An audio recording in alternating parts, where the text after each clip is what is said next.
बात अब कश्मीर की डीडीसी चुनाव में गुपकार बड़े गठबंधन के रूप में उभरा है। 280 सीटों में से 276 के नतीजे घोषित हो चुके हैं।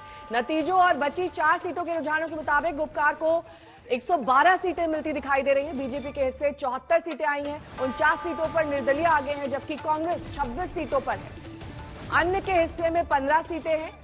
एक गठबंधन के रूप में गुपकार बेशक बड़े घटक दल के रूप में उभरा है, लेकिन बीजेपी यहां 74 सीटों के साथ अकेली सबसे बड़ी पार्टी के रूप में सामने आई है।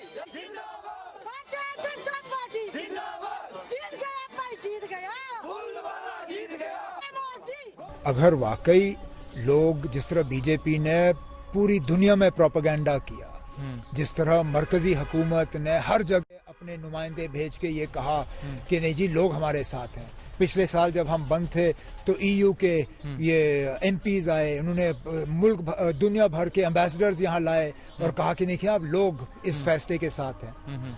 आज उस प्रोपेगेंडा का लोगों ने जवाब दिया, लोग इस फैसले के साथ नहीं हैं। 70 वर्षों में पहली बार जम्मू कश्मीर की जनता को ये अवसर मिला कि डीडीसी के चुनाव में वो मतदान कर सके।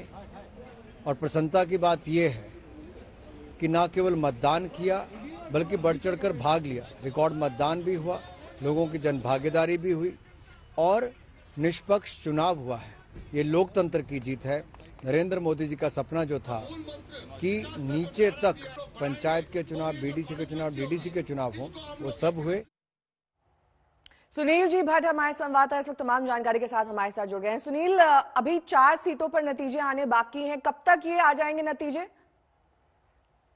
नेहा, मैं आपको बता दूं कि कुपवाड़ा जिले में और बांडीपुरा जिले में अभी ऐसी खबरें आ रही हैं कि कुछ सीटों पर जो है कल मतगणना रोक दी गई थी। उसका कारण जो है आधिकारिक तौर पर ये बताया गया था कि कोई टेक्निकल ग्लिच है, लेकिन अब ऐसी रिपोर्टें आ रही है, हालांकि अभी जो है चुनाव आयोग को इसको स्पष्ट करना होगा।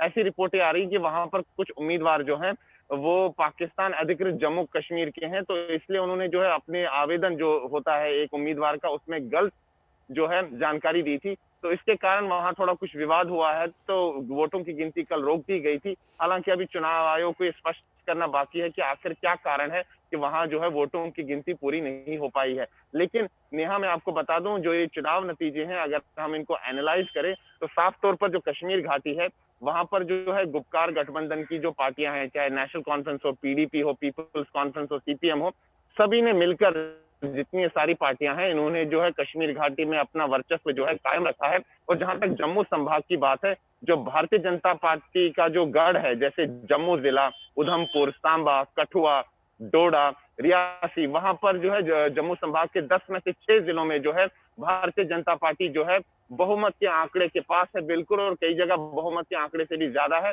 तो 6 जिलों में जो है भारतीय जनता पार्टी जो है अपना चेयरमैन बनाने जा रही है। लेकिन बहुत ही जो है यहाँ दिलचस्प नतीजे हैं बाकी 4 जिलों में जम्मू संभाग में, क्योंकि वो जो 4 जिले हैं वहां पर जो है मुस्लिम आबादी जो है काफी अधिक है। तो वहां पर जो है नेशनल कॉन्फ्रेंस, पीडीपी जो है पहले भी जो है सीटें जीतते आए हैं, तो उनका जो वहां प्रदर्शन है कोई हैरानी की बात नहीं है। और जो इस चुनाव का सबसे बड़ा टेक अवे है, जो मैं मानता हूं नेहा, उमर अब्दुल्ला जितना भी कहे कि जो बीजेपी ने कश्मीर घाटी में 3 सीटें जीती हैं वो ज्यादा महत्वपूर्ण नहीं है, लेकिन अगर हम इंडिपेंडेंटली इन चुनाव को एसेस करें तो कश्मीर घाटी में जहां पर भारतीय जनता पार्टी को एक समय में अछूत पार्टी माना जाता था, 3 सीटों पर विजय प्राप्त करना, वो भी तब जबकि सारी कश्मीर घाटी की पार्टियां जो है इकट्ठा हो गई थी, ये बहुत बड़ा टेक अवे है। ये बहुत बड़ी महत्वपूर्ण बात है जो इन चुनावों से उभर कर आई है।